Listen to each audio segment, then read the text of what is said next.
Who'd you talk to? What's going on? It is me, Mike Lepre, King Michael. This is Legit Paranormal, brought to you by legitpodcast.com. It is 7:07. We are,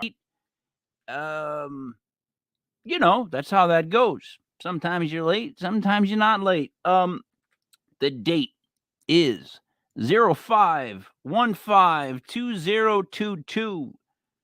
It's got to be something in there for the math geeks. Has to be 05152022. Got to be something. Joining me as always, Joey Paranormal. What's up, Joe?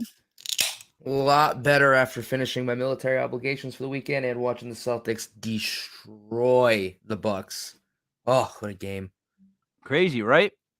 Oh, Grant Williams. That's what they needed to. They needed somebody else to step up outside of Brown and outside of Tatum. And it's just been nice. It's been someone different every night. So, Joe, this is Legit Paranormal, brought to you by legitpodcast.com. Usually joining us around this second would be Buddy there. But, see, now Buddy's not scared of ghosts, but Buddy is scared of technology. Yes. So that's not an easy thing for Buddy to do. You know what I'm trying to say? Yeah. Buddy is, Buddy this is why I'm even here in the first place. Yeah. If Buddy wasn't afraid of technology, I would have never been on the show. That's true. That is true. I gave him a new laptop and everything. I wonder what the hell's the issue now? Unless maybe he's trying to use the new laptop for the first time and it's just like blowing up. All right. I got to bring in, I guess.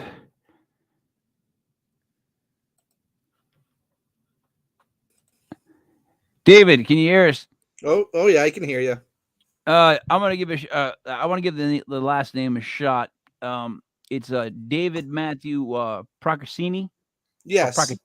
Procaccini. Hold on, I gotta turn my volume up. All right, go again. Sorry. So Procaccini. Yep. Yeah, I'm Italian. Starting early, aren't you? Well, because dude, it's gonna start early and often. I mean, he grew up in Johnston. So, Dave, usually, but what we have is Buddy Thayer will do his beer of the week, and then he'll do the introductions. But I think Joey messed them up by giving him some new technology, and now Buddy can't seem to find his way back on board. So I'm gonna run down what Buddy has told me about you. Now, all right, so the thing is, the problem with me is the things that are going to stick out are going to be like so, hopefully, somewhat in order, but I'll give it a shot. Sure. All right. So I know, grew up in Johnston, right? Yep. All right. Yeah. So Bishop Hill. Okay. So I grew up in North Providence. So, you know how the whole. It's all kind of the same in the middle, but Sure. All right. So now the reenactment things, I gotta stop. Because I gotta Colonel, like what does it take to get to? And I'm being serious. What would it take to get to play the Colonel? Okay, so first of all, so I'm the Colonel of the Kingston Reds, and we're actually not reenactors. All right. We're members, we're an independent chartered company of the Rhode Island Historic Militia. So our organization was chartered in October of 1775, and we serve under the governor and under the direct command of the Adjutant General of the National Guard. And so I think there are 13 current state militia companies, like the Varnum Continentals that meet at the Varnum Armory, and the Kentish Guards, the Patuxent Rangers, Artillery Company of Newport. And so we are technically a state military organization. Some members in our organization reenact for educational programs, and some of them reenact as a hobby. But technically, we're a state militia. And if we're called out by the governor or the adjutant general, we have to go. And so our organization is run like a military organization, and Officers are elected by the company. And so I was elected the commander of the company last May, and the commander of the company holds the rank of colonel in the Huh? state militia, which is the highest rank you can carry in the Rhode Island State Militia. Congratulations. Thank Fantastic. you. So, all right, to break it Excuse down, me. and I don't mean to say it like this. So you kind of remind me of Buddy in the sense that you're a big time history guy, Yeah. right? That seems what drew you into the whole world of whatever we're in. And then obviously you bumped into the paranormal just from the years and years of dealing with historical locations, historical places. The house I grew up in. Oh, all right Yeah. then. Jesus, Yeah. Christopher. So you grew up in a house that you had. Oh yeah. Yeah, I grew up in a house that was built in 1790, and in the 1800s, the property was a tuberculosis sanitarium. Oh, come on. And we had at least 2 suicides in the house as well in the early 20th century.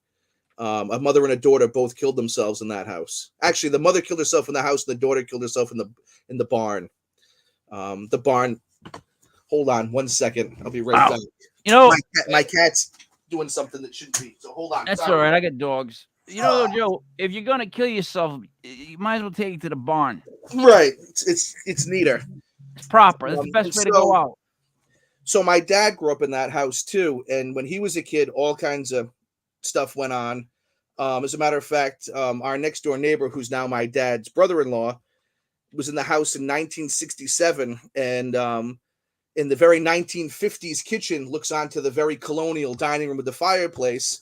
Wow. And a disembodied head of a woman was floating through the house at him, and he did not and he lived next door. He did not return to the house until 1997, 30 years later. He would not step foot in that house. Wow.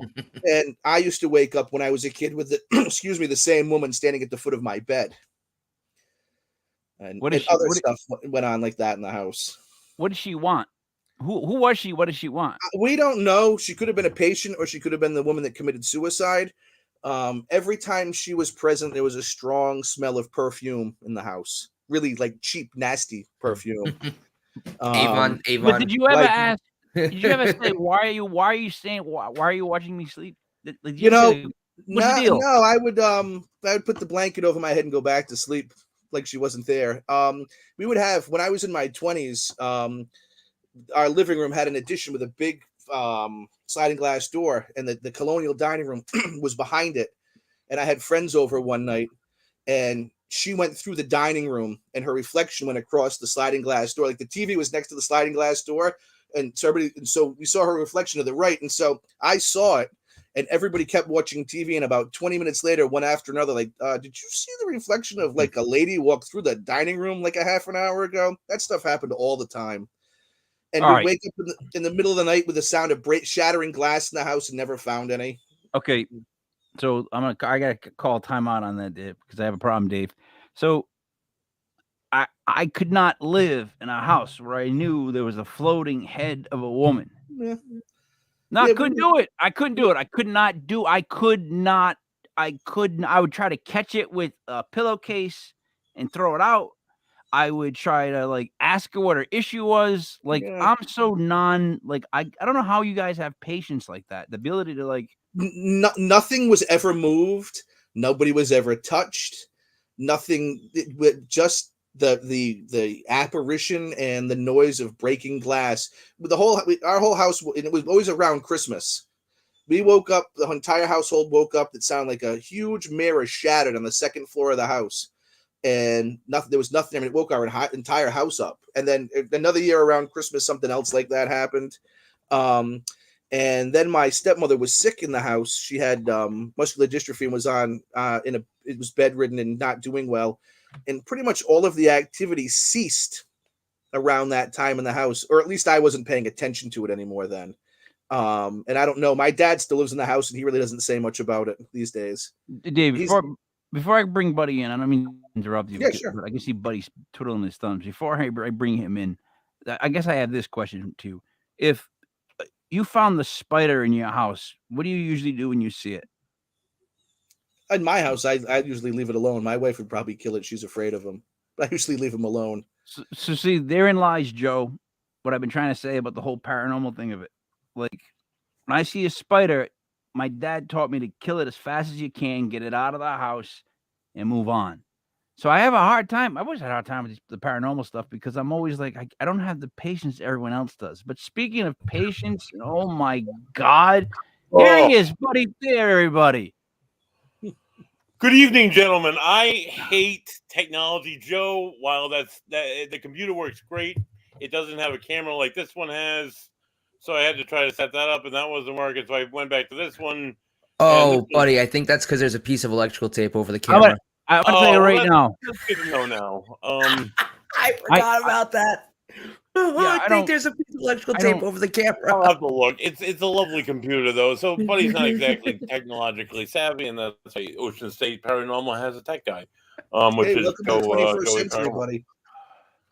Yeah, Thank I put David a piece of for coming electrical on tape over it. I hate to interrupt, but I'm going to interrupt with one of Rhode Island's favorite sons, David Procaccini. We have one of Rhode Island's favorite daughters. This is my beer of the week, Captain's daughter. Go on, guys. This is a wonderful interview so far. Thank you, buddy. You dropped the IQ of the room by about 40 points just then. I try mine. Thank you. You came in wheeling and dealing with all kinds of TDs, technical difficulties. So, all right. I was just talking about my issue with so he grew up in a house that was haunted, and there's been horrific things connected to the house. So let's move on. So Dave, the idea of history. Which one did you get into first? Because it seems like paranormal is just kind of dropped on you. Doesn't seem like you. Yeah, I was never really into paranormal. I was a history junkie from when I was a kid. Whatever. World War II was probably my first thing, and then Civil War, and now I was thrown into the Nathaniel Green Homestead 11 years ago. So now I do a lot of colonial stuff, but World War II and Civil War are my things, and Rhode Island genealogy and Rhode Island history too. Those are my big things. I mean, Buddy sees my stuff probably all over social media. Now, just so I can help explain this for Joey, what does genealogy mean? So I study my ancestors. So my non-Italian side of the family have been here since the 1600s. My mother's side of the family go back to the Pilgrims and the founders of Providence and Greens. I'm related to Nathaniel Green, Wow. and quite a few other prominent Rhode Island families that had a lot of money that I wish I had now. and you know the Italian side came between 1910 and about 1920, right? 1912, the Italian side came here. I have all my grandfather and my grandmother's naturalization records. They came from the town of Pani in Foggia. There's the Young Panese Society in Silver Lake. Italian. You know, and that's so Antonio Procaccini was the founder of the Young Panese. It's the Panese Society. Yeah, I was saying that my ancestors all came from 1910 to 1920, both sides of the family. Parents, that's around the time that all the Italians came on over. That was the decade. Yeah, we did our DNA testing, and we're come from everywhere. Yeah, I was never ever gonna. I'm not the whole thing about swabbing your mouth and sending it out to people. I mean, even now they make you do it for different reasons, but back then it just creeped me out. Like giving someone my DNA was just kind of weird. Felt violated. Kept waiting for my duplicate. My sister and my mother did. I didn't. Yeah. But it doesn't matter. Now they did it, so it's out there, Yeah. It makes for a good joke because my fiance did the same thing and she didn't mail her saliva for about 2 to 3 days after she did it, and it made for a running joke. I'd be like, "Can you get your spit off the table, please, and do something with it?" And that's my 2 cents. I'll go back in the corner now. The weirdest thing about the genealogy thing with ancestry is I actually have good friends of mine, and they're half Greek, and their kids are half Greek and half Irish. So the father's 100% Greek and the mother's 100% Irish. They actually go to school, Mike, with your buddy, graduating class with your children this year. Buddy, does that mean that guy can drink a beer while making 8 hot dogs up his arm? He's only 18, Mike, so I don't want to push it on him yet. But who might give alcohol to children? But anyway, the sweaty arm. Yeah. See, Dave gets the whole going into a Greek systems back in the day. Sweaty arm. Yeah. with the gaggers. Yeah. It What adds do you to want? the Onions? Yeah, I'm like, is- you're giving it enough onions. You're giving it enough onions already, my friend. But yeah, I missed that. I missed that a lot. All right. So in general, are you a big historian as far as and buddy, you did no introduction, so I'm just asking Dave questions, which I kind of Yeah, like. he's a historian. He's a But even in Rhode Island, as far as Rhode Island's history, like Rhode Island itself, Yeah. solely, right? What about Federal Hill then? I have some stuff on Federal Hill. You know, where I work, I get a lot of. I work for the Department of Transportation. I manage all the historic records there, and I get a lot of record requests for the stuff that's not on Federal Hill anymore.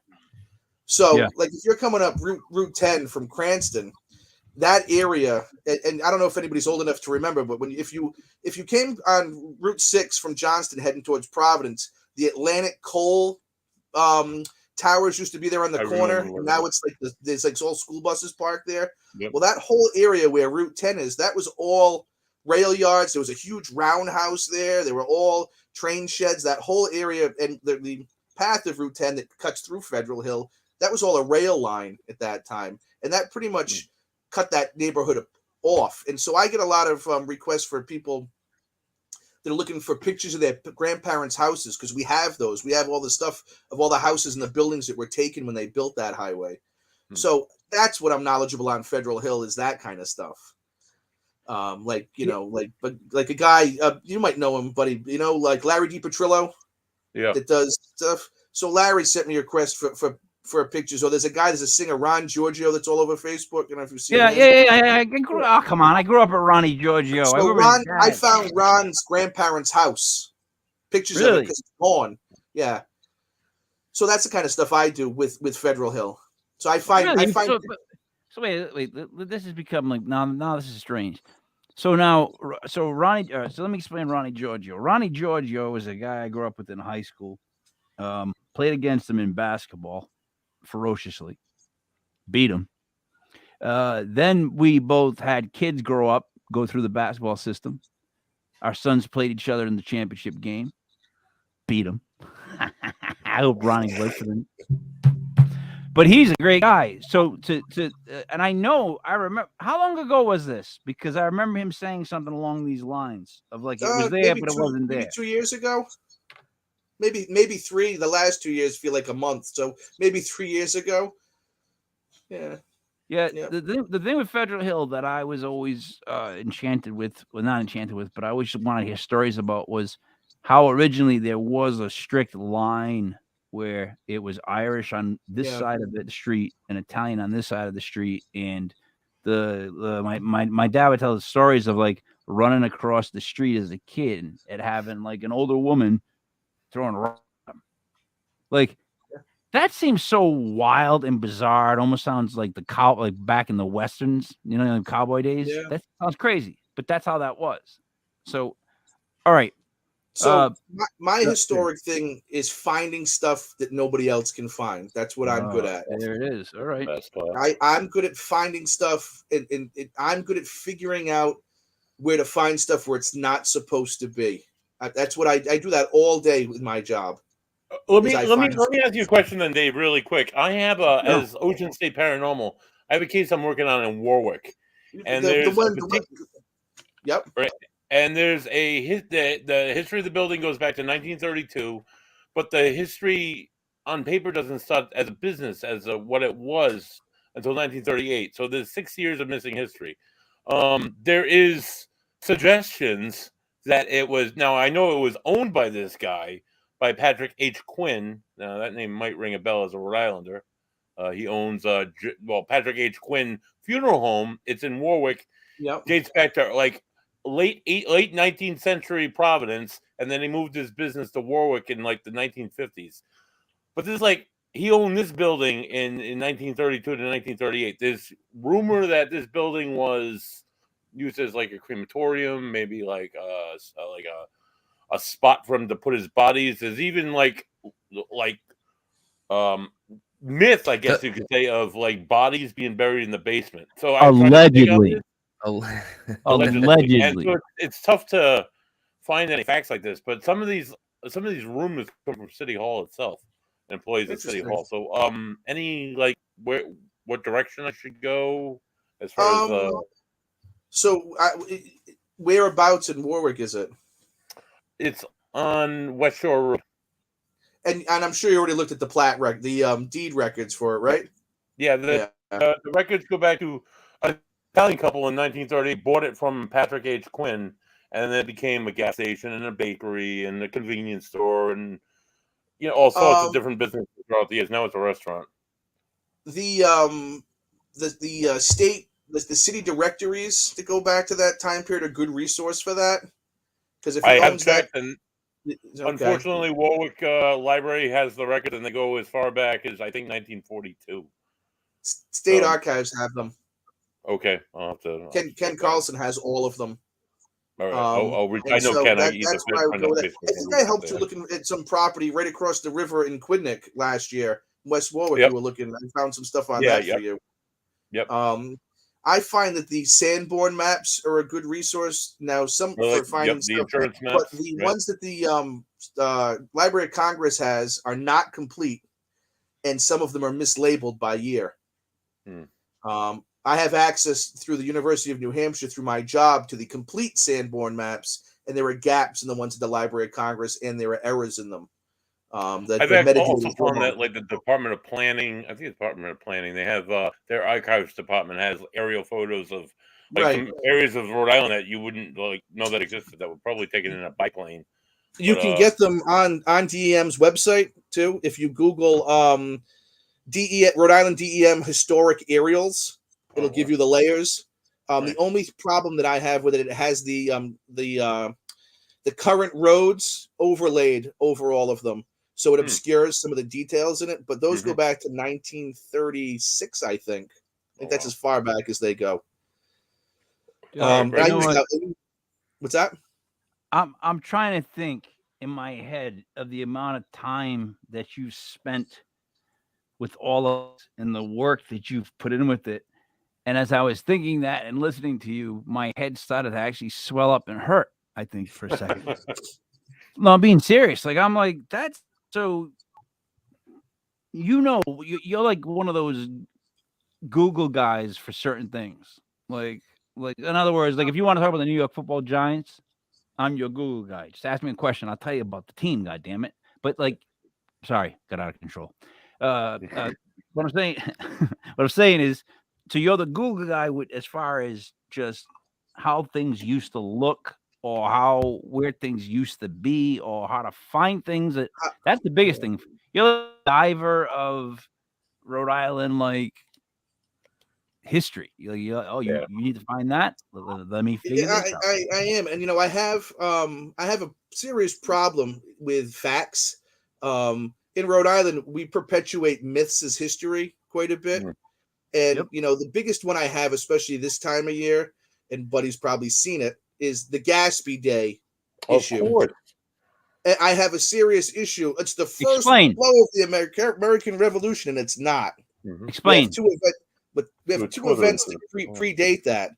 We have the HMS Liberty was burned and sunk in Newport Harbor by angry Newport residents because they were harassing Connecticut merchants in 1768. And in 1764, in protest of the Sugar Act, the Artillery Company of Newport seized Goat Island and took their cannons there and opened fire on HMS St. John, and HMS Squirrel opened fire back at them 8 years before Gaspee. I get in trouble all the time because I correct them. The Secretary of State right now is perpetuating the myth. They sent out all this stuff for the 250th anniversary of the Gaspee, and they're calling it the first act, and they're ignoring the two previous acts in Newport. It was a Rhode Island thing, though. It's nice to be able to say it didn't. The revolution didn't start in Lexington; it started here in Rhode Island. But it is, but it needs to be right too. Joe, I lost. Joe, we lost Mike. No, Mike, Joe, can you hear me? Yeah, you're good now. Can you hear me, Joe? Yeah, that's what you get for making fun of Buddy. No, I'm saying, did you know this? Did you know any of this? I was aware. So I'd heard. I was aware that the Gaspee wasn't the true Kickstarter that Rhode Island perpetuates, but I didn't know of what events took place beforehand, or at least if I did, I didn't remember. But I had heard, I'd heard it before. I didn't know fact. So Joe, better notes then is what I'm saying. Better notes. Dave, Yeah, I guess, yeah. It's Those like are the some really people good that notes. share a meme on social media to support their political cause, but they put stuff that's nonsense in it, so it makes them look like a moron supporting their political cause because they're sharing stuff that's not true. It's kind of like that to me. All right, but here's where I stand with that. I got a real. This is where I get crazy because you know what it is. It's not that. It's that they're trying to appeal to what they think are morons. So they're trying to make it as simple and as like wrapped tight as they can, and they're not going to deviate from what's been working. And God forbid they rewrite history. Blah blah blah blah blah. It's all bullshit, in my opinion. You ain't gonna get through it because you're dealing with a bunch of Gatsby. They spotlight Gatsby event with Gatsby Days and the parade and all the It's hubbub great. around in the event. And I think I'll never forget the Rhode Island Mall had actually. It was the first time I'd ever even seen anything on the Gatsby. The Rhode Island Mall, back when I was way younger than I am now, had a really beautiful mural on the walls of one of the entrances, documenting and telling the tale of the burning of the Gatsby. Was the Rhode Island Mall open during the Gatsby? Was that when they had people going there? Actually, you know what? You're probably not completely off. Is that the last time someone went to the Rhode Island Mall? All right, so 2 events happened before the Gatsby, but they still celebrated anyways. You have the proof of it, but they pretty much won't give you a voice at all. Well, I mean, a lot of people know. It's just I have a problem. I'm not a big social media guy. Like, I'm not a big social media warrior. I tend to not interact with people with nonsense. But every time, if I'm on a page that supposedly has halfway decent history, I mean, nobody has great history, but they try to have halfway decent history, and they share that. And especially this time of year, from now until June, it's big all over it. Gatsby. And people get angry with me that I point out the 2 older ones. Like, somehow, I'm a jerk for pointing out the truth. It's interesting. Facts. So again, with you, it's strictly facts, ma'am. But the point is, you're like dealing with the blowback of trying to give somebody just facts because it's like the Sheldon Cooper of history. It used to work like that though. Back in the day, you could give somebody facts and they would like listen to you. And that would be the end of the conversation. But now you can give them facts, and if it's not the facts they wanted to hear, they're not facts. It's fake news. Yep. Yeah, they'll just move on. They move on, which is a horrible thing. Now, Dave, question that I always have is: Sure. have you ever found articles of clothing, Civil War type clothing, stuff like that, even like certain spots like that you've gotten weird like vibes? We'll call them vibes. Oh, absolutely. And Buddy's probably experienced them in the same place. I mean, that brings us to the Green Homestead. Yeah, so definitely. That place, there's all kinds of stuff in there that has weird vibes. And we'll start with the biggest weird vibe, and that's our doll, Helen. You know Helen, Buddy? The creepy doll up on the 2nd floor? Yeah, I know exactly what you mean. So Helen came. So upstairs in our house, in what we call Elizabeth Margaret's bedroom, is furnished with stuff that came out of the Barton house that used to be in Warwick that was torn down. We had a chance to buy the Barton house and move it to the homestead, but our board of directors in the 80s didn't know how to do that. So eventually that house was torn down. It was off of 117. It was over in East Greenwich, kind of where 95 on the Warwick East Greenwich line, over in that area. And so we have all the furnishings that. What's that, Buddy? Good area. Me and Joe investigated a place right over in that neighborhood. Fantastic. I was just wondering. I wonder how far from where we were that was. I could deviate, right but that area, right on Division. Yeah, it was like Division, Route 2, 95 area, right over there. Huh, interesting. And they had a big farm there, the Bartons. That might explain a lot. Sorry. So we have the furnishings in that bedroom, Elizabeth Margaret's bedroom, and also we think Elizabeth Margaret is still in that bedroom. So first we have Helen, who's one of those bisque head, the bisque dolls, the porcelain doll, and she's in a stroller, a pram, in the corner, and the floor in that room is relatively straight, and every now and then the pram makes its way across the room until it hits the door jamb in the doorway. So you come up the stairs and round the corner, and Helen is right there in the pram. She's gone 20 feet across the room in there. Also, there we have rope stanchions. You know, like remember when we were kids, the line at the bank had the rope stanchion with like the velvet rope. Like the So movie bed of we ropes. have that, Yep. but with regular ropes across the entrance.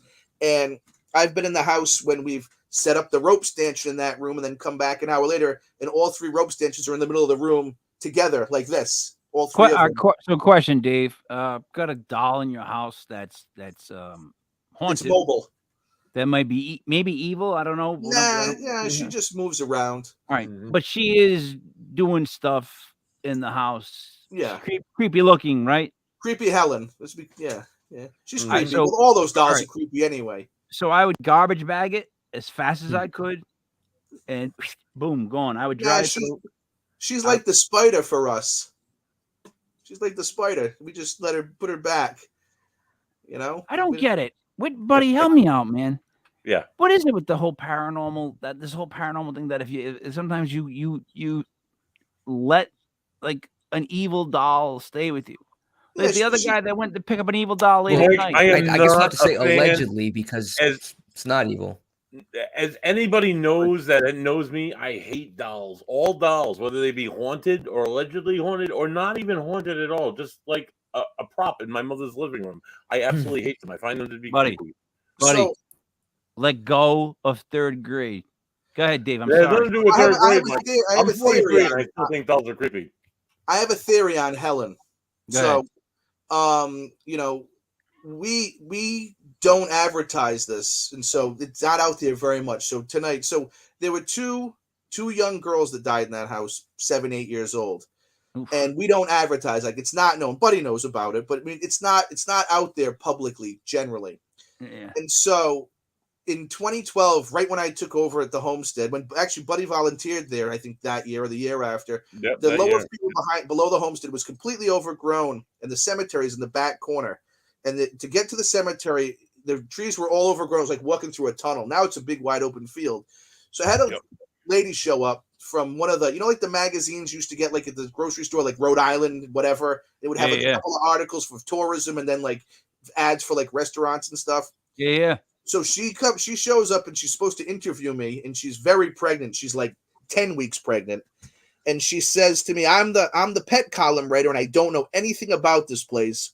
So treat me like I don't know anything. I said, all right. So we do the whole tour, and we're walking down to the cemetery, and she says to me, hey, I don't want to freak you out. I said, oh, here we go. I said, all right. She said, look, when I was a kid, we had a house that was haunted, and I could talk to them. Nobody could see him, and I could see him. And then when I became an adult, I couldn't do it anymore. And now that I'm pregnant with a baby, I have that back. And there were 2 little girls that are at this house, and they're causing trouble. They're pranksters because they're kids. Wow. And they're moving that pram on you, right? I said, okay, yeah, that's possible. And she goes, look, I don't know anything about this place. So fast forward a couple of years later, and we had 2 older adults that volunteered there, and their grandkids would come with them, and their 7-year-old granddaughter would come and dress up in colonial clothes, and she would play in the yard. And at by then we cleared that whole field, so there was no woods, and so they could see from the house right down to the cemetery. And so one day she was there, and she didn't like being there with them because there were no kids to play with. And she went home, and she was kind of dejected and miserable. And her grandmother asked her, hey, what's going on? Oh, nothing. Well, you seem miserable. Well, again, she was dressed in colonial clothes. She said, there were 2 little girls my age playing down by the cemetery with a ball all afternoon, dressed like me, and they wouldn't play with me or talk to me.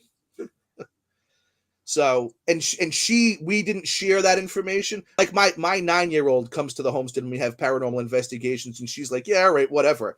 But this girl, we didn't tell her any of that stuff.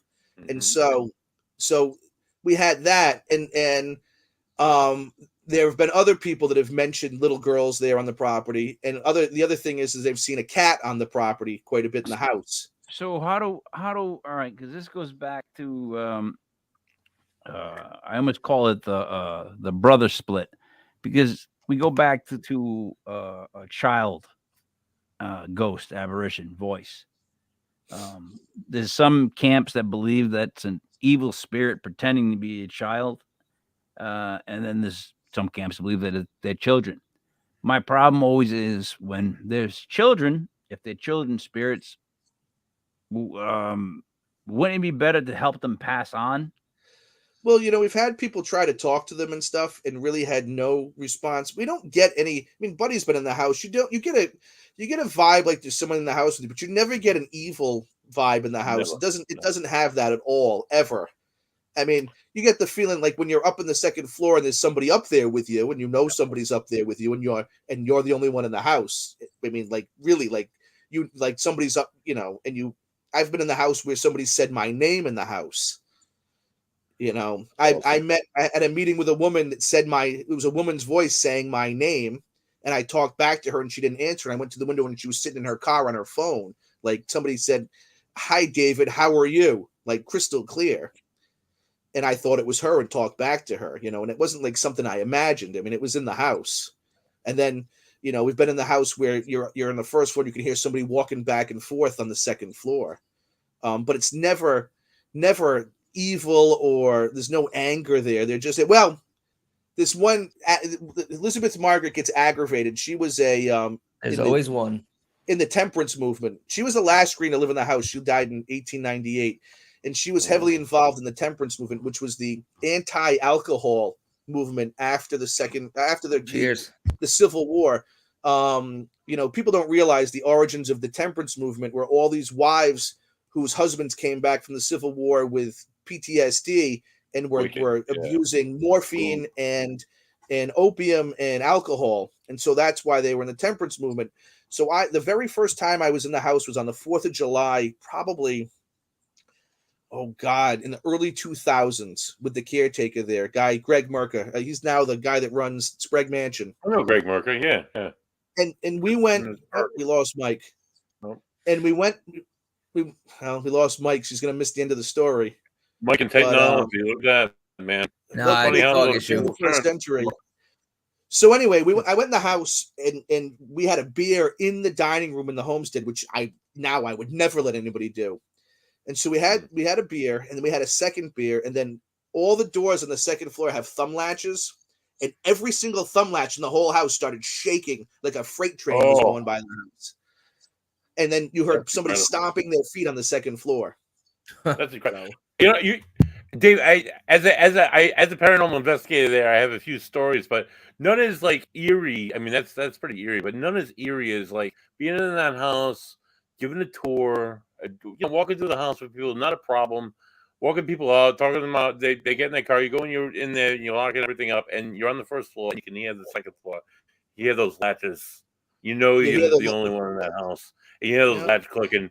That is so eerie and so like, you're looking at the stairs and the landing. It's like, I'm not gonna go up there. I'm just gonna lock up and I'm gonna set the alarm and get out of here. I'm all set. But that's. I heard the ending of the story. I was wrestling a 120-pound dog. Did you miss the story? Did you hear it? No, I heard it. I heard the second beer. I was hoping you were gonna go on the third beer, and then the fourth beer, and then the 5 beers. See how long you keep Buddy sitting there. 6 beers. Well, 19 beers. And so there's that kind of stuff that goes on in there. We had a guy that used to come with his horse all the time, and so have you guys familiar with the house? So you've seen the picture of the house. Yeah, Buddy's familiar, but so all of a sudden I can't hear anybody say. Buddy, say something. Something. There you go. All right, you were gone for a minute. So if you're in the front of the house, which is the part of the house that faces away from the current street, in the bottom left-hand corner at like 10 o'clock, there's a corner in the wall, and the driveway used to come through. And in that corner, people have heard a small child crying, going back to the early 20th century, and also a horse-drawn carriage coming through in the middle of the night. It woke up caretakers there, and the small child was noted by multiple caretakers on the property. So we had this guy, Dave Loda, that was a reenactor that portrayed Nathaniel Green, and his horse was pretty tolerant. They would fire muskets around. They'd fire cannons. That horse was not phased at all. Didn't move at all. I know what you're talking about. Refused to go in that corner of the yard. If you went there, he would start to buck and rear. And when he was in the yard near there, no matter where he was, he would turn. So he was facing that corner, that it was not behind him. Always. And And so they heard the small child crying there. Now, we don't have a lot of history of the house. It's actually really oddly missing. The history of the house is missing from like 1781 to like 1911. The entire 19th century, all that history is gone. Nobody knows where it went. Nobody knows what's going to. Excuse me, I'm going to blow my nose. I apologize. Go ahead. Like a foghorn. Somebody clip that. So, Dave, talking about like dark history at the Green Homestead. When I first went there and I got the tour from the curator, he walked me through the house and everything, and then we walked me out to the grounds and we walked out to the cemetery. He told me a story about in the 1980s there was a kid that was probably homosexual and he was taken out there and murdered by classmates. Is there any truth? So here's the actual story. So the kid, and I know somebody that has firsthand knowledge that was present during that. And so that was bikers, and the bikers lured him out. I don't know what I've never asked what the reasoning was, but it was so the cemetery was in the woods then. Now if you're at the house you can see the cemetery, it's all clear. But then it was in the woods, and it was about 300 feet from what's now the Coventry bike path, which at that time was the defunct rail line for the Providence, Albany, and Hartford, Albany Railroad. And so people would walk up and down that, and then there was a trail that came off of the bike path through the back of the homestead property that nobody really monitored. It was all overgrown. And so they came in off the bike path. They would take their motorcycles off the bike path and hang out in there. It was like their hangout for their motorcycle club, and they actually stomped the guy to death. And then the caretaker, it was Celia Boggs was the caretaker, and she went down and found the body, I think the next day. And it was interesting because they generally didn't go down to the cemetery very often. And that's about all the information I have on that. And what's interesting is we've had a lot of groups at the homestead doing investigations, and they don't really get anything about that death. They don't, but they do get information, or they pick up EVPs and stuff, or other electromagnetic. What do they call them? EMPs. What's the EMF? Yeah. What's this? The electric one? EMF, electromagnetic field. Yeah. Yeah. So they get those when they talk about the guy that's buried in the corner without a grave, Phineas. Yeah, right. Theodore Foster. That's his name. And he was the husband of one of Nathaniel Greene's nieces, and his uncle was the senator that built the house Mount Hygeia in Foster. Yep. Theodore Foster was the senator, was his uncle, and he was pretty much a shyster lawyer, and he's the guy that sold everything off on the property. He sold the forge off and the paper mill, and when he died, they buried him in the corner of the cemetery with no stone. And so when his name is brought up, there's activity with that, but not with the kid that was killed out there, oddly enough. Wow. All right. So you can also kind of disprove or reassure Rhode Island like myths, so to speak. Some, sure. Like oh boy, what's the classic Rhode Island myth? What about what's the Brown? Devil's Foot Road.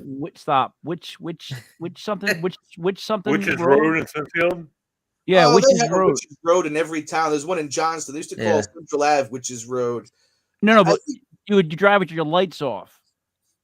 High school kids would drive with their lights off down this one street. Is that the one that had the tree in the middle of it? Yes. Yeah, that's the Smithfield, yeah.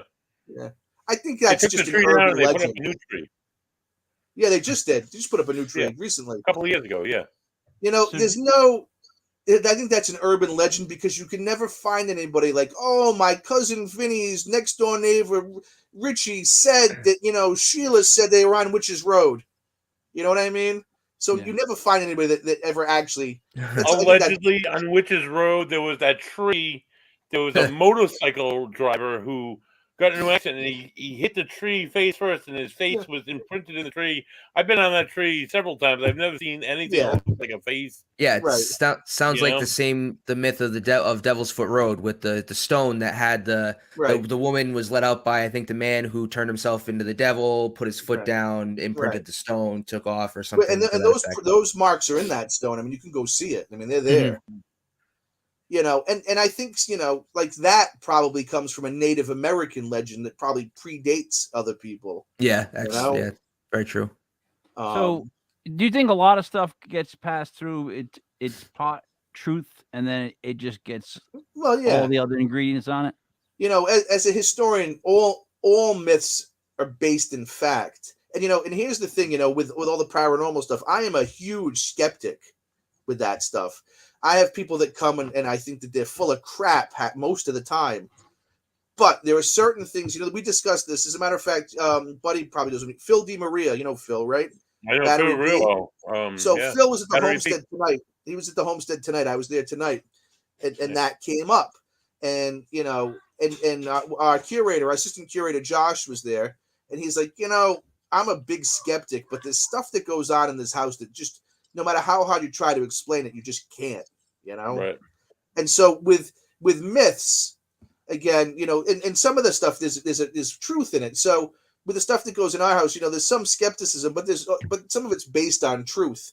And myths are like that too. Urban legends are like that too. Or 42 different stories get combined into one,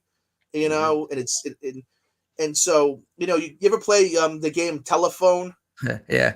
Where you whisper in the guy's ear and it goes through the room and it comes out at the end and it's completely different. Yeah. So I think that's how those are, especially when it's, Richie. Go ahead, Mike. Sorry. Or have you ever played My Life? No. The people that I talk to, how I tell them to do something simple in like a easy sentence, and then it gets passed on maybe to one kid to another kid. Oh, that's My Life too. They're like cleaning the kitchen, and you're like, what are you doing in the kitchen?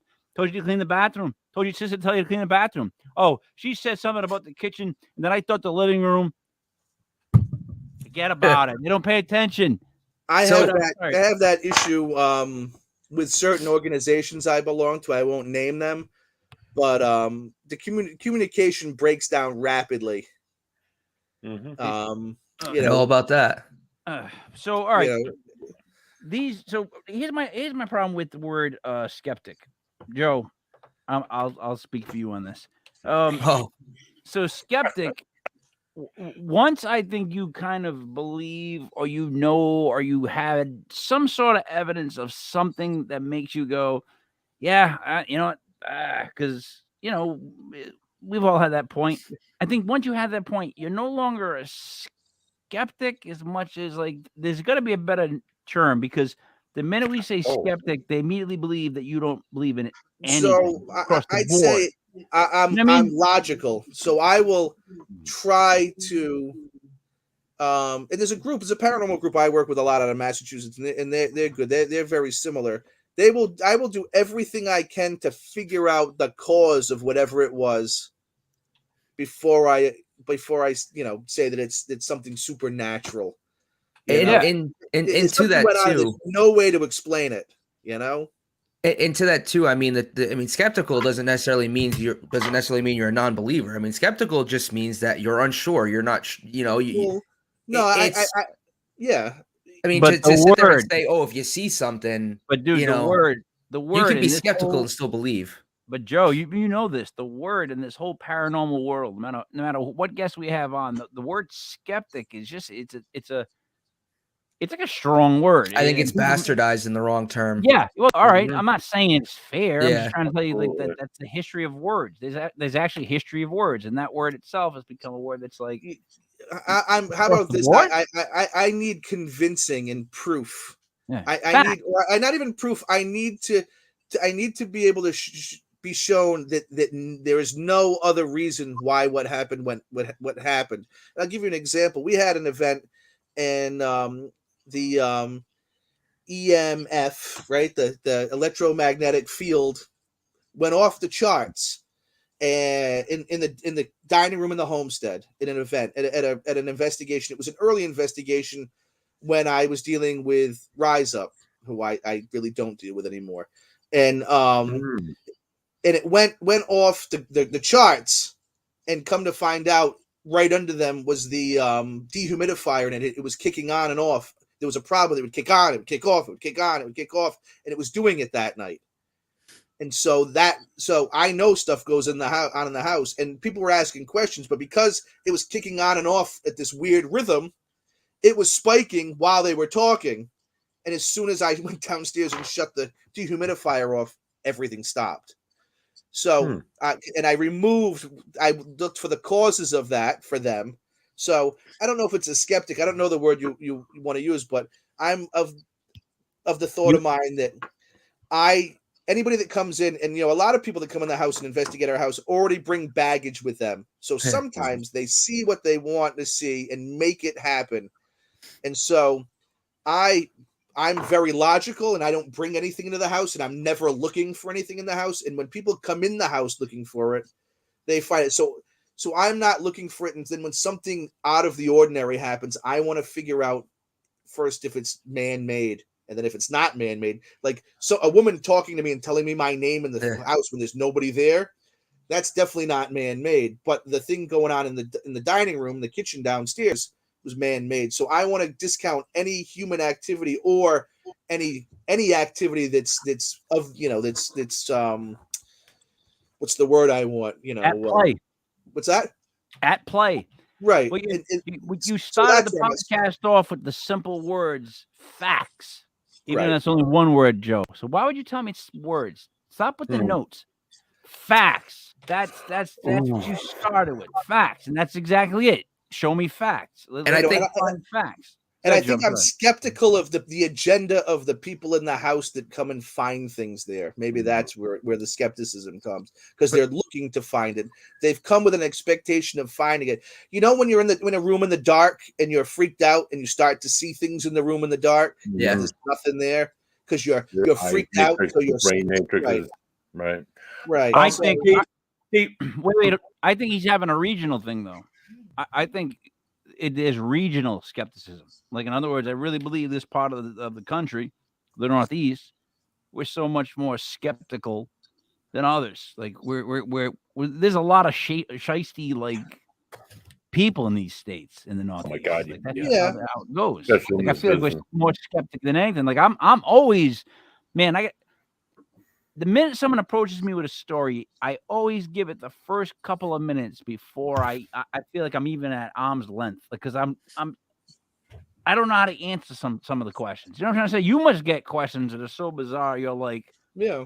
So I think we should coin the phrase, instead of saying, I'm a skeptic, I'm skeptical. I think it should be I'm logical, because skeptic has become just such a negative word in the paranormal field. I think I'm logical would be a better way to put it, because you can be swayed to believe, but 9 times out of 10 you're gonna go, that's a fox yelling out in the woods. That's not a lady screaming or something. Well, to that effect.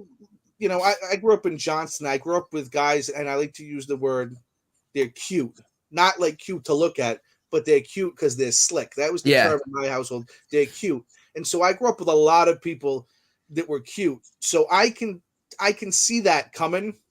Mm-hmm. And when I can see when a mile away, I can see when somebody's got an agenda coming, Yep. or if they've got an angle coming. I think what you're saying is you can smell the from a mile away. Right. Bam. Nice. And I've been good. I've kept it clean now for 55 minutes, which is very difficult for me. Buddy could probably attest to that. Joe, tomorrow there's going to be so many memes of you as Dr. Spock. I'm like, I was salivating at you every time you said logical. I'm like, oh, keep saying logical, kid. I'm gonna clip that up, my friend. I can't wait to see. I just need a Captain Kirk. I got a question. I got to ask. Yeah. We've been doing, obviously, this legit paranormal. We have been hammering on the paranormal for the last, probably solid 40 minutes, maybe half hour. But I think I could definitely speak for Mike. I think this is a question Mike's been burning to know, because I don't think he has any idea. Can you give us a little bit more information on who Nathaniel Green actually was and why he's so prevalent to the area? I take selfies Thanks, with Joe. Nathaniel Green. Please, let's talk about Nathaniel Green. Thank you, Joe. So how much time do we have? Yeah, keep Not talking. enough, to be honest. I wanted to ask this earlier. Talk. Good. Just go and we'll finish. Just talk, because I got another question. Go ahead. So Nathaniel Green comes from there were 3 different Green families in Rhode Island. Nathaniel Green descends from a guy named the Surgeon John Green, who was one of the founders of Providence. I descend from the Surgeon John Green too. That's my non-Italian family. That's like the Verdis, right? So Nathaniel Green, his father built an iron foundry in Coventry on the Patuxent River in 1740, and then in 1770, Nathaniel Green took over as the forge master in Coventry. And the Greens owned a foundry. They owned in that at the site of the Green Homestead in Coventry. They owned a huge iron foundry. They owned a sawmill and they owned a grist mill, and they also were involved with merchant shipping out of Apponaug, Mhm. so he was involved, and he was a very avid reader. He read a lot of military history. He was very familiar with the classics and ancient military history and military history from around his time period. And so he ran the forge in Coventry, and they had shipping. And this circles back to the Gaspee. So they owned a ship called the Fortune, which was commanded by Rufus Green, who's Nathaniel Green's cousin. And the Rufus Green. It's a good name, Rufus. Poor Great bastard. name. Kind of like the guy from Bill and Ted's Excellent Adventure. Right. Rufus. So that ship was taken by the Gaspee in Narragansett Bay, carrying rum and molasses. At that time, Rhode Island had the most illegal rum stills in the country. So the triangle trade, rum and sugar and slaves, was big. So the Fortune was carrying sugar and molasses, and it was taken by the Gaspee, and they beat the hell out of Rufus Green in his cabin, which really pissed off Nathaniel Green, who was a lawyer. A lot of people don't know that, but he was a trained lawyer, and so he started to get interested in politics because the Fortune was towed to Boston in the Admiralty Court in Boston, which violated the law. The law was that the colony that your offense was in with the ship had to be tried in the Admiralty Court in that colony, and so he filed suit against the captain Duddingston and the Crown for £300, which is a pretty good sum. So. And it didn't resolve itself. As a matter of fact, during the Gaspee affair, one of the sheriffs was carrying a warrant for Duddingston's arrest on behalf of Nathaniel Green. But he wasn't, as far as we know, he wasn't involved with the actual act. But anyway, got involved in politics more and more and joined the Kentish Guards. And he was a private in the Kentish Guards. And then he, when everything happened up at Concord and Lexington, he tried to go to Boston. He was called back by the governor. And the governor created the Rhode Island Army of Observation, and Green was promoted from private in the Kentish Guards to brigadier general in command of the Rhode Island Army. Went from private to brigadier. Probably That is one hell of an ascent, if you ask me. Bottom to the top. Yeah. Yep. So he brought his troops up to Boston, and he was actually in Boston before George Washington got there. And Washington was impressed with Green. He followed martial law and followed the correct the correct way they did things. So he had his tent set up correctly. He followed the book, and he had his latrine set up correctly, and he enforced corporal punishment for any of the militia guys under him with their infractions, including whipping them. And most of the other militia commanders did not do that because they were afraid if you administered corporal punishment, they would desert. And Washington was very impressed with Green when he got to Boston, and Green slowly rose through the ranks and became closer and closer to Washington, and didn't have a great record fighting at the beginning of the war. He made some mistakes, but Washington had a lot of faith in him. And so as the war progressed, Green became Washington's second in command, and Washington appointed him as his successor. So if Washington had fallen in combat, Green was to take over the army. And so they fought through New York, New Jersey, Pennsylvania. Green is appointed. My brain's not working. The COVID fought Quartermaster General. Thank you. And so the Continental Army marched into Valley Forge in the winter and literally left bloody footprints in the snow because they had no shoes and they were half naked. So Green reorganized the quartermaster department that was either corrupt or incompetence or both, and so he was able to feed and clothe and arm the troops so that when they left Valley Forge in the spring, they were a viable army. And so then the campaign moved through Pennsylvania, and then I'm really skimming because there's a lot of information. That's and fine. One of the Dave, I don't mean to interrupt you. One of the things that like people don't realize about. You look at American history. Valley Forge, he spent a lot of his own money to fund the Right. troops at Valley Forge. Well, and then and that- crossing and that- into Delaware. George Washington's greatest feat when he was a general of the Continental Army, the American Revolution, he crossed the Delaware on these boats that were acquired by Nathaniel Greene. Right, and Nathaniel Greene was the commander of the second contingent when they crossed the Delaware and attacked the Hessians on Christmas Eve. Greene landed about 10 miles upstream, and it was a two-pronged attack, and Washington led one point and prong, and Greene led the other. Greene was then involved with West Point.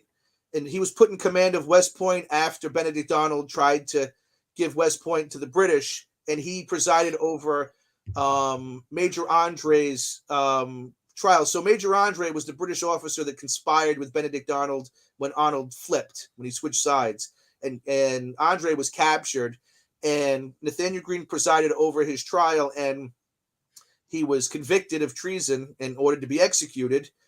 And the British pleaded that he be executed as a gentleman by firing squad, and even Washington did. And Greene told Washington, no, he's a spy, and spies get hanged, and Greene hanged him instead of shooting him. So he had an agonizing death instead of a quick death.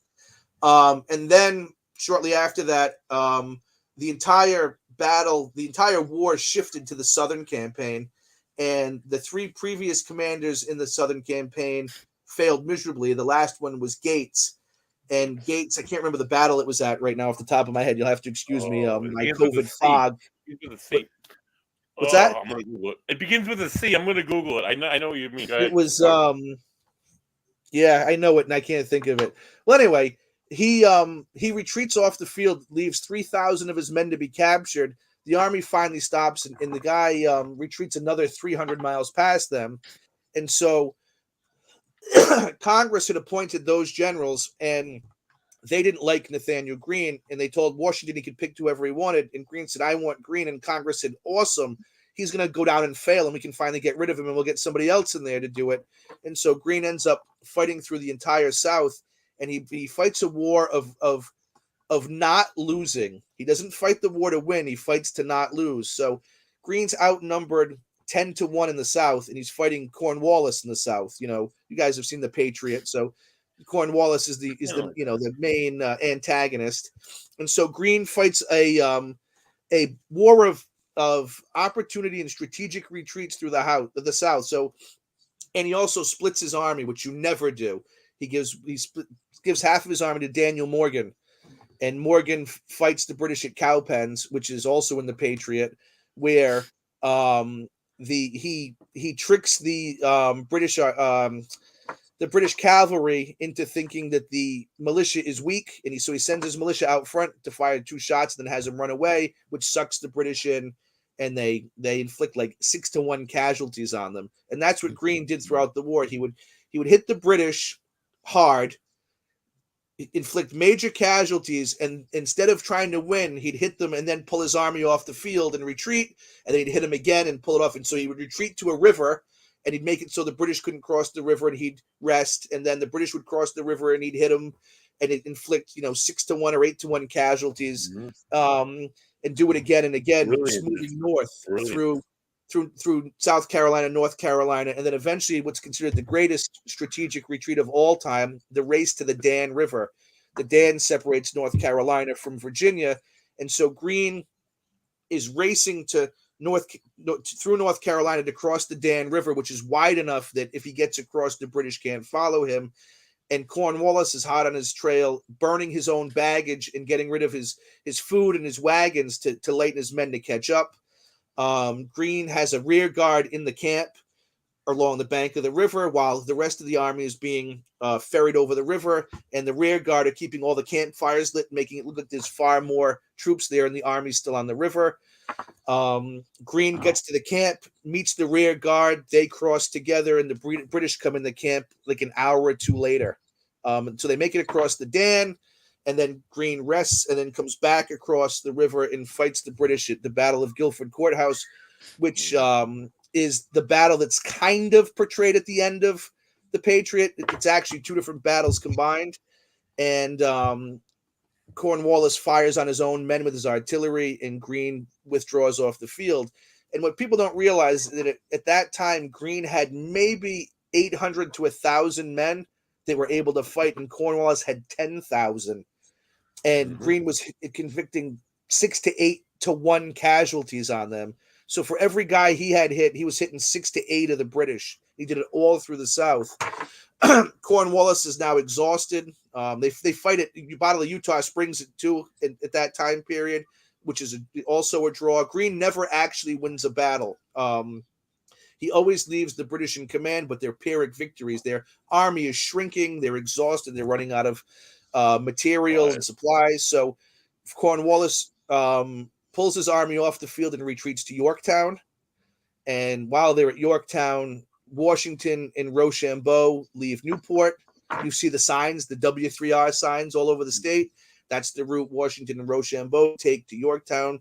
They surround Yorktown. The French fleet sails and blockades Yorktown, and Cornwallis surrenders, and it's the beginning of the end of the war. Greene is not present. Wow. But Greene's All not because of that present. Greene. He's still taking out small British garrisons around the South at that time. So he's not present when Cornwallis surrenders.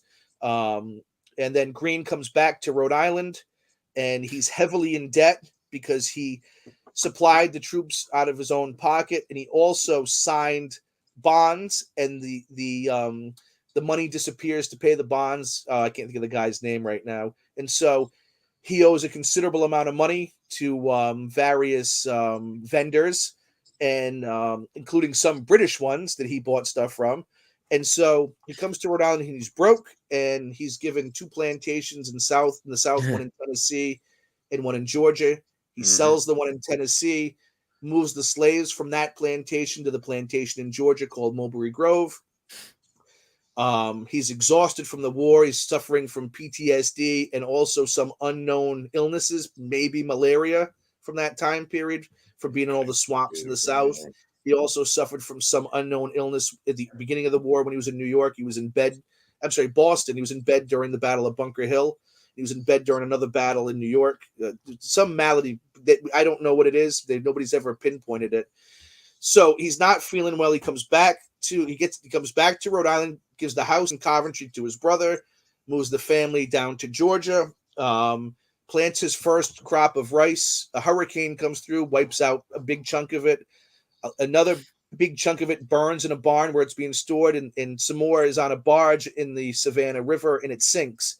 And the author Jed Carbone, who wrote a book about Greene, who's a Awesome Rhode Island, right? Awesome Rhode Island, and a reporter for the Providence Journal, he's of the opinion that the fire in the barn and the sinking on the barge were due to slaves that he owned, but there's no proof to that. But that's what his theory is, and it's possible it could have just been bad luck. So Greene's stressed out. Then he finds out that a former officer that served under him is stalking him, looking for a duel because they got into a disagreement about a horse during the war. And so Greene's really getting stressed out. Simpler times. And he's not able to pay his bills. He's down in Georgia. He's got his family down there. He's stressed out. He's tired. He visits a friend of his plantation. He gets heat stroke, possibly has a heart attack. They bleed him when he gets back, which makes it worse. And he goes into a coma and he dies 2 days later. He's 42, 41, 43. It's in his early 40s. His wife maintains the plantation. They had also bought property on Cumberland Island off of Georgia. She starts to date a lot of guys. She kind of gets around a bit. She was 13 years younger than him. She was 18 when they got married. And so she spoke multiple languages and was like interested in dancing, and Nathaniel Greene didn't dance. He had a severe limp. So she starts dating a bunch of different single officers. And George Washington goes and visits her and says, hey, you're kind of getting a bad rep. And so she had a tutor on the property named Phineas Miller, and she marries the tutor.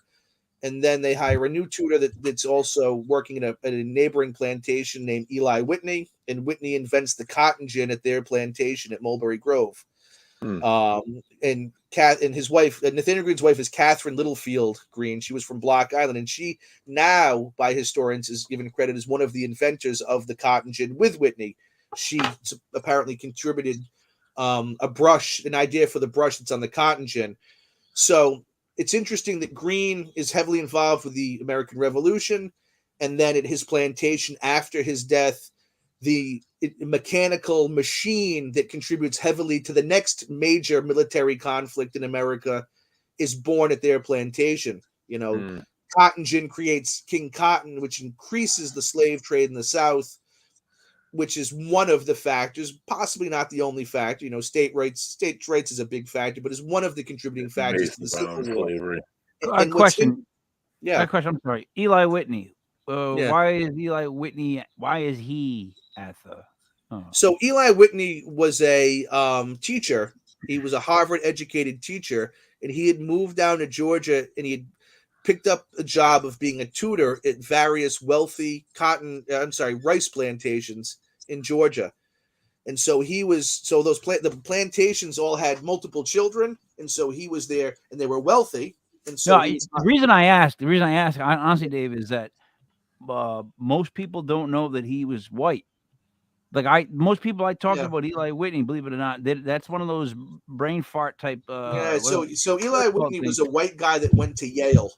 Yeah, he was a Yale educated teacher, and so he invented the cotton gin because before that you had to separate the cotton from the plant, and the leaves on a cotton plant are sharp. They cut your hands to ribbons, and so it's very time consuming and labor intensive to separate the puffy cotton from the plant, and it's not fun. So his plant separated the white fluffy cotton. His invention separated the white fluffy cotton from the plant, and there are cotton gins that are the size of a house now. I mean, they're massive. I mean, they still use them. It's still the machine used to separate cotton, and so it revolutionized. It started to mechanize the cotton industry, and so cotton took over rice and tobacco in the South as the prime cash crop. That's why when you read history, it's called King Cotton. All right, I'm gonna stop us here. All right, Joe, you asked the question of who's this? How do you expect me to remember what he just said? You gotta take better notes. Joe, phrase your question better. You gotta take better notes, man. Because I mean, come on. Now I gotta be like, I gotta tell a story to tell who the guy is. I don't know. I'm joking. 50 Cass Street, Coventry. Wait, was that? 50 Cass Street, Coventry, Rhode Island. Okay. The Nathaniel Green Homestead. Go there. Learn about him. Last question, Dave. Are you allowed to do corporal punishment in your in that group we talked about earlier on in the show? No, but that's interesting because we had an event yesterday, and we had a guy. We did a historic timeline. We had a guy that his historic portrayal. He was a reenactor, is a sheriff from the colonial era, and he had what are called leg stocks. So the stocks you see where the guy puts their head through and their arms through, and they're like in the punishment. Well, in the colonial era, they had leg stocks, so they were boards like that, but you sat on the ground, your legs went in them, and then you had something around your neck that said thief or forger or adulterer or whatever. And people would sit in the town square for days out there sitting on the ground, and people would come by and throw their trash at them. They would throw rotten fruit at them, and cabbage was very popular. And a head of cabbage is no fun to get hit by, especially when it's rotten. And so this guy came yesterday, and it was very popular. So he had heads of iceberg lettuce instead of cabbage, and we put guys, and we took the leaves off. They ended up taking the leaves off.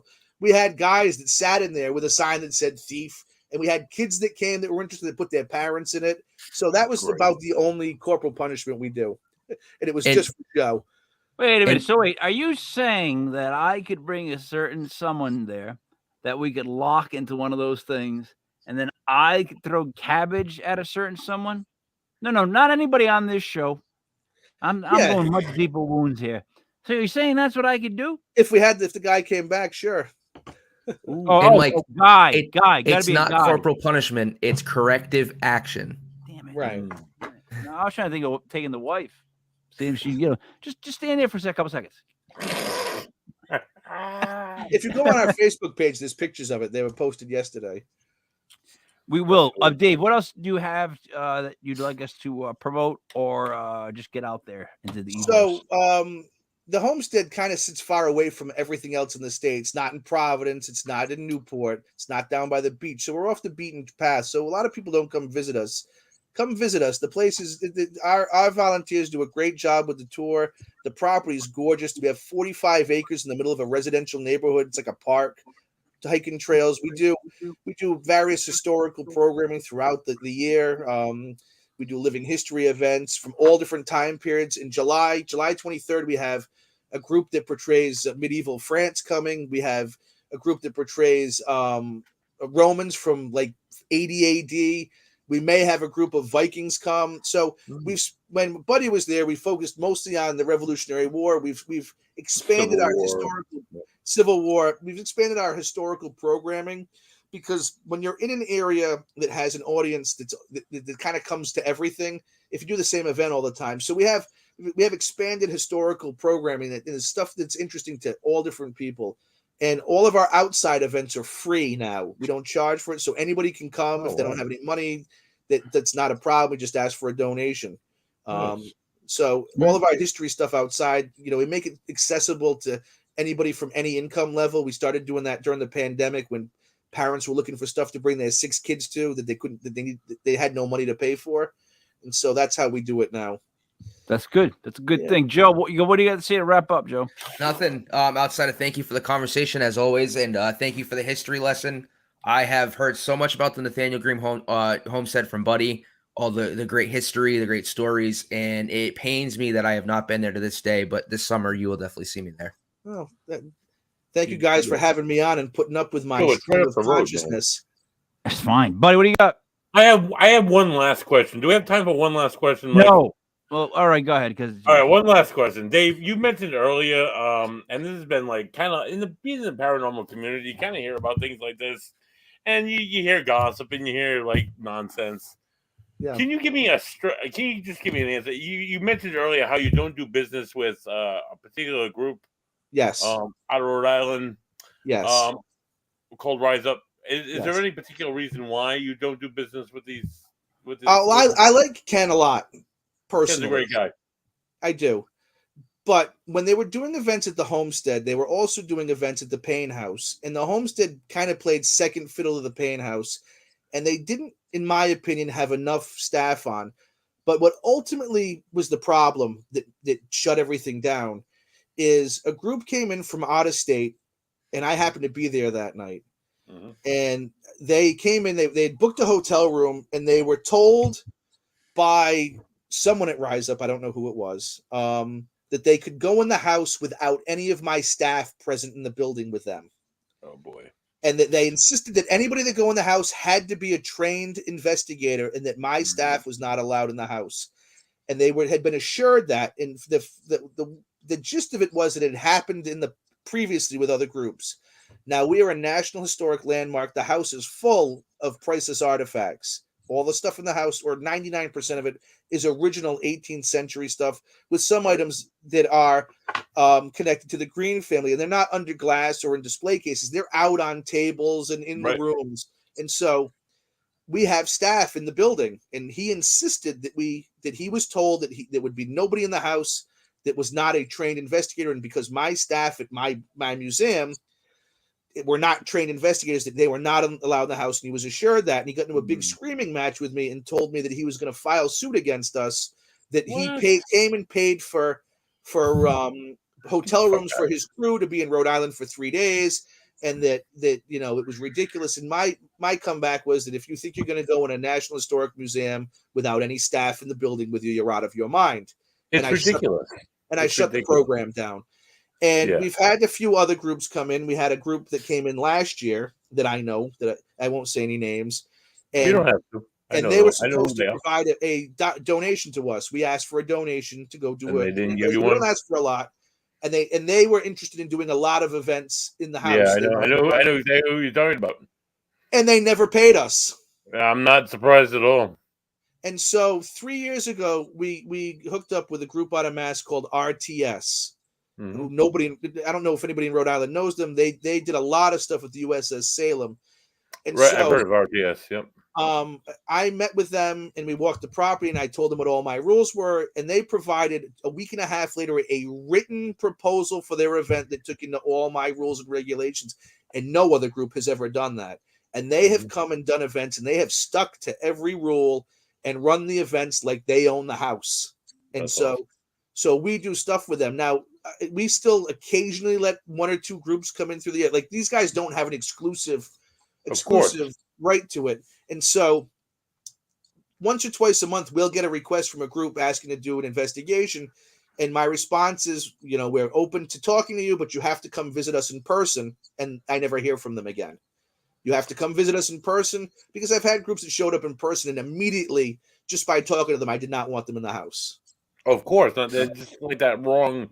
They're not Right. in it. They're just in it to promote themselves or something stupid or do something awful. I mean, I'd love to take Joe. I took Ocean State Paranormal there when Rise Up did programs there, and it was a great time. And Joe, unfortunately, wasn't a part of that.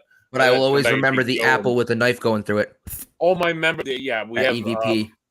I was talking with Mike Markowitz this week, and he was trying to get me the EVP of the apple being sliced in the kitchen. You could hear the knife going through the apple and then hit the board. It's just absolutely phenomenal. Some of the activity that exists in that property. It's not haunting. It's not negative. It's just active. It's cool. And I love to come with Ocean State Paranormal as well. But I mean, like, I'm not gonna like. I don't know. I do things at Barnum. I do things at East Greenwich Historical Society. We do stuff all over. It's not about the glam or whatever. Or the haunt. It's just. I'm gonna one more thing, Mike, and I'll let you go. Honest. No, it's not let me go. It's just that, like, when you say a quick question, and then you go on for 5 minutes, buddy. Like, so Joey, HR it needed to be said. Like, I need to ask. The other issue we had with that group that we're not naming is we have one rule on the property that we don't do any demonology in the house. I don't want anything opened up, or, you know, we don't want that. And so that was very clearly communicated to that group. And then their special guest for that event, we found out 3 days before the event, was a relatively well-known local demonologist, was their special guest for the event. And so that was a big turnoff to us, you know, and then not getting the donation at all. That was another big turnoff. That's a big kick in the ass. Yeah, I hear you. So we're real selective now. We really vet groups. You know, the house is important. We want to make sure that whatever's in it is treated well. And that's where we're at. And that's all I have to say. Joe, Dave, it's myself, who you're looking at. It's Joe. It's Charles Reese, who you know who that is. Yeah, I know Charles. And Charles is fine. My aunt and uncle, my aunt who's a therapist, and her husband, who whatever. Yeah, but I know. You know me. We're not going to do anything funny there. No. But I mean, I'd love the here's Buddy leveraging his show to be like, hey. Just a very, buddy, anything else to wrap it up? So to wrap it up, I'm good. I hear my bed calling me. I hear my dinner calling me, actually. Next week we have Jackie Harmon. She's a UFOologist and a cryptozoologist. We'll talk more about aliens and Bigfoot and all that other funny stuff. And should be a good show. Okay. Dave, thank you so much for being here on the show. I really appreciate it. I wish you could see the notes that I took. Thanks for having me. I'm being honest. At times I was taking notes. I'm writing stuff down. I'll write this down. I'll make a joke about Joey about this. But anyway, so for Dave, Buddy, Joey Paranormal, it's me, Mike, Leopard King, Mike L. This was Legit Paranormal, brought to you by LegitPodcast.com. We will see you again soon. Thank you. And we are done.